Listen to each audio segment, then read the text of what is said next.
das coisas que me chamou bastante atenção no Dororo foi a sua temática samurai, além de toda a sua parte visual, que é muito boa, muito bonita mesmo. E além, é claro, de ser uma adaptação das obras do mestre Máximo Osamu Tezuka. Se prepara, porque nesse vídeo eu vou falar muita coisa da história da animação japonesa, porque o Dororo, por ser uma obra de Osamu Tezuka, está muito atrelada a toda a história da indústria japonesa de animes. Então se prepara e bora lá. Bom, aqui em Dororo, a gente vê Hyakimaru, que graças a um pacto que seu pai Daigo fez para ganhar poder e trazer paz à província de Kaga e posteriormente ao Japão, nasce sem nenhum membro, pele, olhos, nariz ou orelhas, sendo deixado para morrer por sua parideira em um rio. Posteriormente ele é salvo por Jukai, um médico alquímico e protético, olha quantas funções, né? Que em respeito aos mortos das constantes guerras que ocorriam no Japão, colocava próteses nos corpos mutilados que estavam nos campos de batalha. Sendo assim, Jukai dá próteses ao Hyakimaru e o ensina a lutar. A partir daí o Hyakimaru parte caçando esses demônios com o objetivo de recuperar essas partes que lhe foram usurpadas. Português bonito, bem falado e eloquente que acabei de executar. Caracas. Porra! Sua jornada tem uma reviravolta quando Hyakimaru se encontra com o jovem Dororo, ele que se auto-intitula o maior ladrão do Japão, e a partir daí eles vão viver grandes aventuras aprontando todas no maior agito.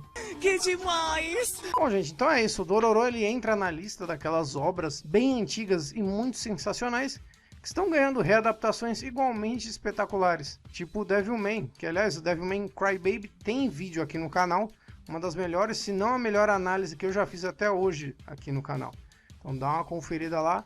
É um vídeo muito bom, muito completo, falando praticamente tudo sobre a obra Devilman. Como eu disse anteriormente, Dororo é baseado no mangá criado pelo mestre dos mestres Osamu Tezuka, que é considerado até hoje como o deus dos mangás. Sendo ele autor dos clássicos Astro Boy e Kimba, que direta ou indiretamente, alguns dizem que é até plágio, mas enfim, acabou influenciando ali o Rei Leão, além de Blackjack e Buda, entre tantos outros títulos espetaculares. Sendo que Osamu Tezuka é o grande responsável por uma das características mais marcantes dos mangás e animes, que são os olhos grandes.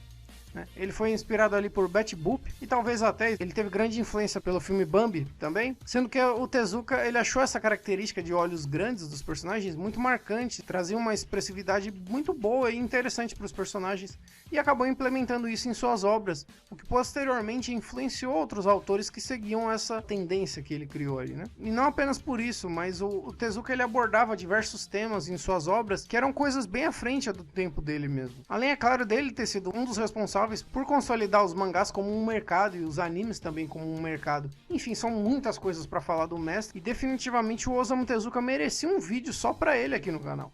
Mas enfim, isso fica para outro dia, isso fica para outra vez. Quem sabe, né? Se o canal chegar a 100 mil inscritos. Olha que promessa tesuda.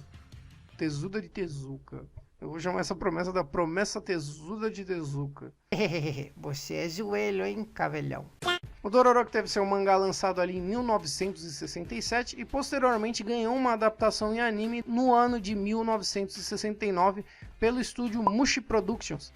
Esse que é um dos estúdios pioneiros de animação no Japão, foi responsável por Astro Boy, por Kimba e Ashita no Joe, por exemplo. Infelizmente, atualmente o estúdio é um estúdio pequeno que faz trabalhos de apoio, né? Ele basicamente trabalha em conjunto com outros estúdios ou em algumas outras animações, enfim. Só que a história do Mushi Productions ela é tão atrelada à história da animação japonesa que vários dos seus ex-membros fizeram parte da fundação de outros grandes estúdios que existem até hoje, como a Madhouse, o Kyoto Animation, o Sunrise, o Shaft e o Estúdio Pierrot também. Então tem muita história e bagagem atrelada à obra de Dororo. Por isso que eu avisei no começo, que vai ter muita coisa falando da história da animação japonesa nesse vídeo. Vamos mostrar cultura pra esse povo? Não.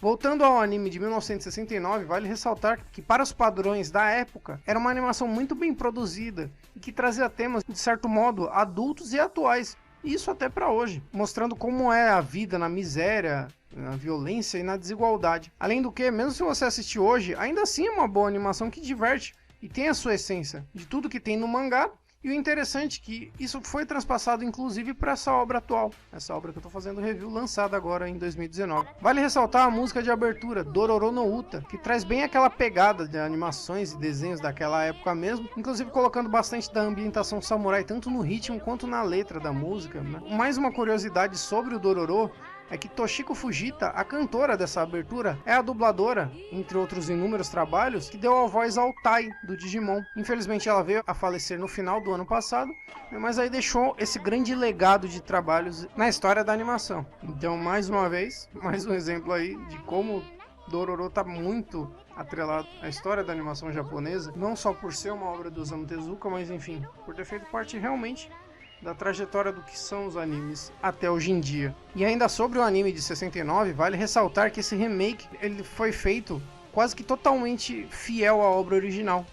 Tanto que o primeiro episódio dos dois são muito semelhantes. Existem diferenças pontuais como as personalidades de algum personagem e tal, cada um se adequando à sua época, mas nada tão chocante assim. Um exemplo que eu posso trazer é o Daigo, o pai do Hyakimaru, que na animação de 1969 tem uma personalidade mais maniqueísta, enquanto que nessa versão atual, aqui de 2019, ele aparenta traços um pouco mais humanos, sendo menos o vilão malvadão e tendo mais aquela pegada de um governante egoísta e filho da puta mesmo. Sou filha da puta pra caralho!